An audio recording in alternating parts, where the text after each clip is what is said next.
안녕하세요. 제이스카이 영찬쌤입니다. 오늘은 고등학교 1학년 통합과학 2-2-3이고요. 지구 시스템과 직권의 변화에 대해서 이제 수업해 보도록 하겠습니다.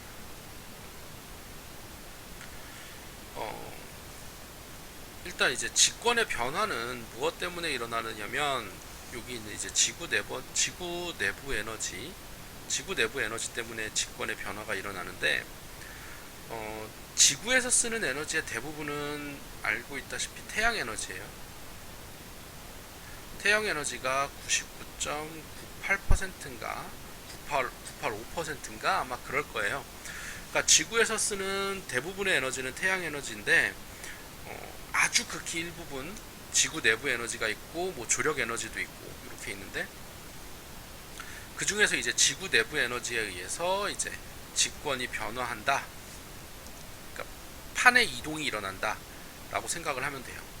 그럼 이제 이 지구 내부 에너지는 뭐 때문에 생기느냐, 이렇게 방사성 원소들의 붕괴 때문에.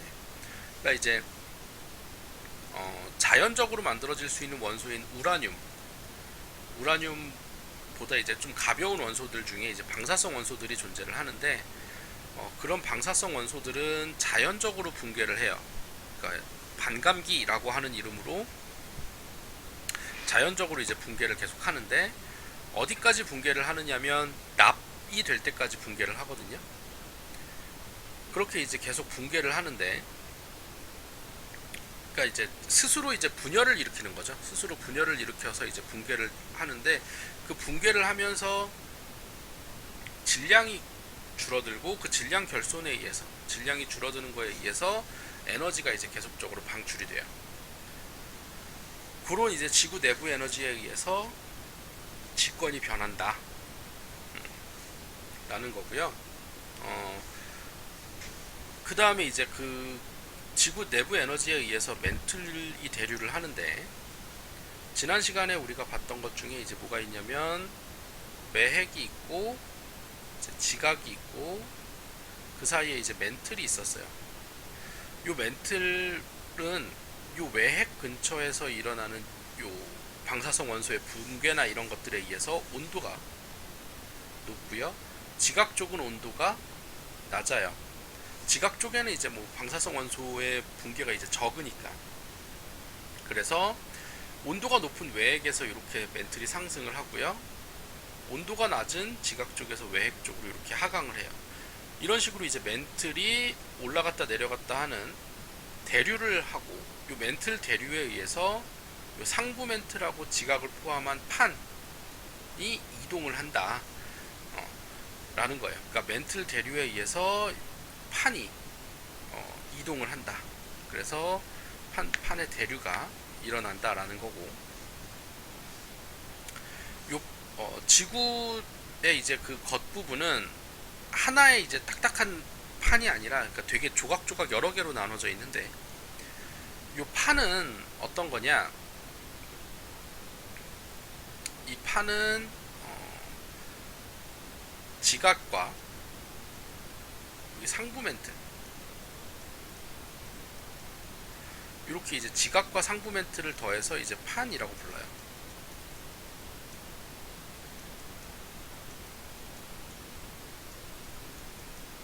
여기 이제 우리가 암석권이라고 부르고요.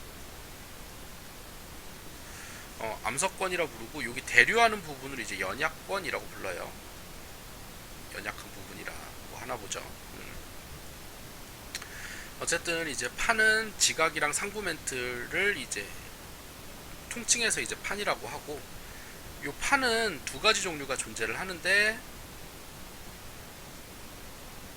대륙판, 대륙지각 말고 대륙판, 대륙판이 있고 해양판이 있어요.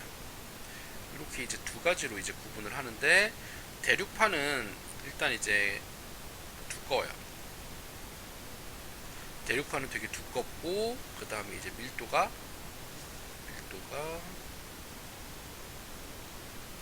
작다.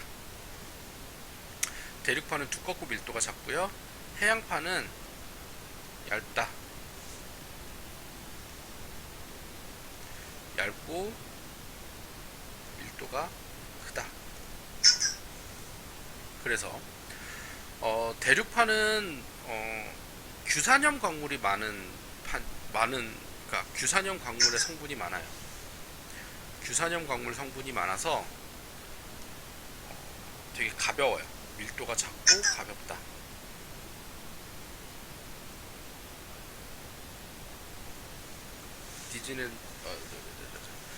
대륙판은 두껍고 밀도가 작고 규산염 광물이 많은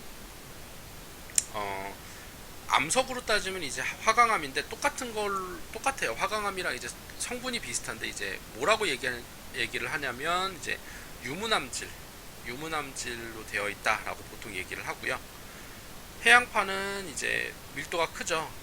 밀도가 큰 해양판은 규산염 광물보다는 철, 마그네슘 같은 이제 금속 광물이 많은 금속 광물의 포함도가 많고요.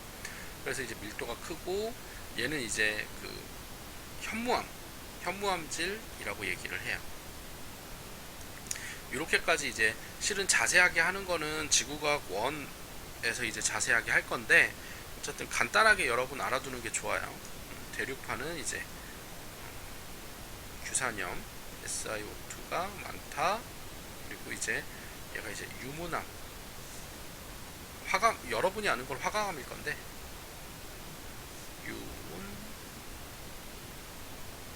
암질 마그마로 되어 있다 라는 거고, 해양판은 이제 SiO2가 적고요. 규산염 광물이 적고요. 얘는 이제 현무암질로 되어 있다. 이렇게 여러분 알아두면 좋을 것 같습니다. 자, 요런 이제 판들이 움직이는 거에 따라서 어떻게 움직이느냐에 따라서 경계 부분이 이렇게 세 개가 나오는데, 이 중에서 이제 우리가 다 알아야 되겠죠? 당연히 다 알아야 되는 것 중에 요 모든 경계에서 일어나는 것들이 있고요. 일부분의 경계에서 일어나는 것들이 있으니까 얘기를 하자면 판에 이동해서 전체적으로 다 일어나는 거는 한 가지 있어요. 천발 지진. 이제 그 깊이가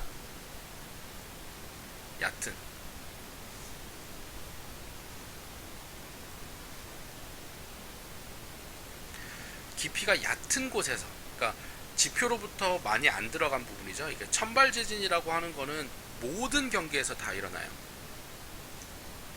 천발 지진은 모든 경계에서 다 일어난다. 요거를 이제 베이스로 이제 우리가 깔고 갈 거고요. 그 다음에 이제 판의 이동에 따라서 수렴, 두 판이 모이는 거예요. 두 판이 모이는 경계가 이제 수렴형 경계라고 있는데, 이 수렴형 경계는 두 가지로 결정이 되는데, 섭입형 경계가 있고요, 충돌형 경계가 있어요. 선생님은 여기서 이제 자료 자체를 되게 좀 함축해서 써놨기 때문에 여러분 진짜로 책을 하이탑, 보통 이제 선생님이 쓰는 책 보면서 이제 같이 정리를 해야 될 거예요. 섭입형 경계는 이제 보통 이제 밀도 차이가 나는 두 개의 판이 만나서 일어나는 게 섭입형 경계예요.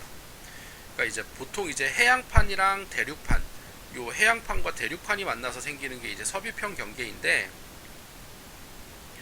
밀도가 큰 해양판이 밀도가 작은 대륙판 아래로 밀도 차이에 의해서 밀도가 큰 게 아래로 이렇게 들어가요. 해양판 이렇게 아래로 들어가고, 대륙판은 여기서 이제 살짝 밀려 있는, 여기서 이제 머물러 있는 판인데,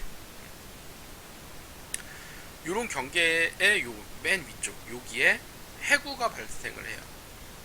그리고 요 해구가 요거 대륙판과 해양판이 만나는 요 지표 경계에 해구가 발달을 하고요. 요 판과 판이 만나는 요 면 있죠. 판과 판이 만나는 요 면에서 마찰에 의해서 마그마가 형성이 되고, 그 마그마가 분출이 되어서 호상열도라는 게 만들어져요. 요거 대표적인 게 뭐냐면, 요 호상열도, 대표적인 호상열도가 일본이에요. 일본, 우리나라 이제 동쪽에 있는 일본, 이 대표적인 호상열도로 되어 있는 섬나라고요. 그 다음에 이제 해구는 이제 일본 해구, 일본 동쪽에, 그러니까 우리나라에서 더 멀리 있겠죠. 우리나라의 동쪽에 일본이 있고 그 일본의 동쪽에 이제 일본 해구라고 하는 큰 해구가 존재를 해요. 이렇게 이제 서비평 경계가 있고요. 이 서비평 경계는 그 요 판의 경계 부분이 되게 깊게까지 형성이 돼요. 판의 요 경계 부분이 대륙판과 해양판이 만나는 요 경계 부분이 되게 깊게까지 형성이 되기 때문에 여기에서 뭐가 발생하냐면 신발 지진이라는 게 발생을 해요. 깊이가 깊은 데서 발생하는 신발 지진이 발생을 하고요. 마찬가지로 여기서 화산 활동 당연히 있어요. 아까 얘기했다시피 마그마가 여기 마찰에 의해서 마그마가 생성이 되고 그게 분출되어서, 즉 마그마의 분출, 즉 화산 활동이 발생하고 활발하게 일어나는 곳이다. 이렇게 알고 있으면 되고, 해양판과 대륙판 말고도 해양판에서도 이런 게 발생을 해요. 해양 경계에서도 발생을 하는데, 해양 경계는 요것도 이제 서비평인데, 여기서 발생한 게 마리아나 해구가 있어요. 요거 여러분 알아두도록 하세요. 해양판과 해양판이 만났는데도 거기서도 이제 섭입이 된 경우가 있고, 그렇게 해서 만들어진 게 이제 마리아나 해구가 있다. 이거 지구상에서 제일 깊은 바다였죠, 마리아나 해구가. 요거 알아두도록 하세요. 깊이가 얼마였더라? 10km 정도 되었나? 10km 이상이었던 걸로 기억을 하는데, 깊이가 10km 이상 마리아나 해구 있어요. 그 다음에 똑같은 수렴형이지만 밀도가 비슷한 애들끼리, 대륙판과 대륙판으로 해서 밀도가 비슷한 애들끼리 만났을 경우에는 여기 지금 뭐 밑으로 내려간다 이렇게 표시가 되어 있는데, 밑으로 내려간다기보다는 어떻게 되냐면 이렇게 위로 상승을 해요. 대륙판과 대륙판이 만나서 이렇게 위로 상승을 해요. 그래서 습곡산맥이 발달을 하는 경우가 있는데, 이 습곡산맥의 대표적인 게 어디 있냐면 히말라야, 인도판이랑 유라시아판이, 인도판이 남반구 쪽에 있다가 위로 올라와서 유라시아판에 충돌해서 만들어지는 거, 그게 이제 히말라야 산맥이고, 당연히 지진은 발생해요. 여기서도 이제 지진 발생하고 그러는데 화산은 없어요. 있기는 한데 거의 없다라고 생각하면 돼요. 화산 거의 없고요. 여기서도 이제 신발 지진은 거의 없어요. 왜냐면 요 밑에서, 신발 지진은 요 밑에 깊은 데서 만들어지는 건데, 깊은 데서 만들어진 지진이, 습곡산맥은 위로 솟아오르잖아요. 이 두꺼운 판을 뚫고 올라오질 못해요. 요 지진의 여파가 두꺼운 판을 뚫고 나오기 쉽지가 않다. 그래서 이제 신발 지진이 있기는 한데, 지표에서 느끼기에는 너무 판이 두껍다. 그러니까 없지는 않아요. 신발 지진이 있기는 하지만 그게 이제 지표까지 올라오기는 쉽지가 않다 라는 거고요. 그 다음에 이제 이거는 지금까지는 두 판이 가까워지는 거 했으면, 이제 두 판이 멀어지는 거. 두 판이 가까워지는 요 서비평은 멘틀 하강부예요. 이거 얘기해야 되는데 안 했군요. 멘틀이 하강하는 부분이 이제 서비평 경계고요. 발산형 경계는 멘틀 상승부예요. 멘틀이 상승해서 만들어지는 부분이고, 멘틀이 상승하면서 이렇게 양쪽으로 이제 퍼져서 만들어지는 곳인데, 해양판과 해양판이 멀어지면 해령이 만들어지고요. 대륙판과 대륙판이 멀어지면 열곡대라는 게 만들어져요. 그러니까 해양판과 해양판이 멀어지는 거 이제 해령이고, 대륙판과 대륙판이 멀어지는 거 이제 V자 열곡이라는 게 열곡대가 만들어지는데, 해령은 대표적인 게 대서양에 있죠. 대서양 중앙에 어마어마하게 큰 해령이 존재를 해요. 대서양 중앙 해령이라고 하는 해령이 존재하고, 열곡대 같은 경우는 어디에 있냐면 V자 열곡대. V자 열곡대는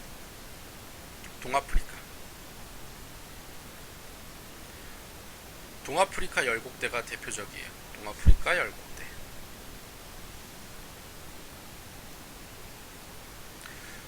동아프리카 열곡대가 대표적이고, 얘는 이제 올라와서 이제 발산형 경계이기 때문에 마그마가 상승하니까 당연히 화산이 있어요.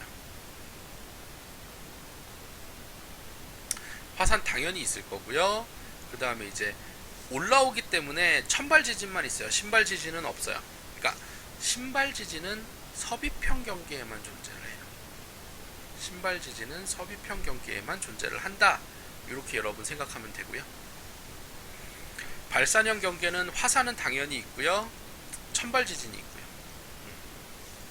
그 다음에 있는 게 이제 생성이나 소멸 없이, 그러니까 소멸하는 서비평이나 생성되는 발산형이 아닌 어긋나는 부분이 이렇게 판의 이동이 동서로 어긋나는 부분, 그러니까 판이 맞닿는 게 아니라 또는 멀어지는 게 아니라 그냥 스쳐 지나가는 부분이 존재해요.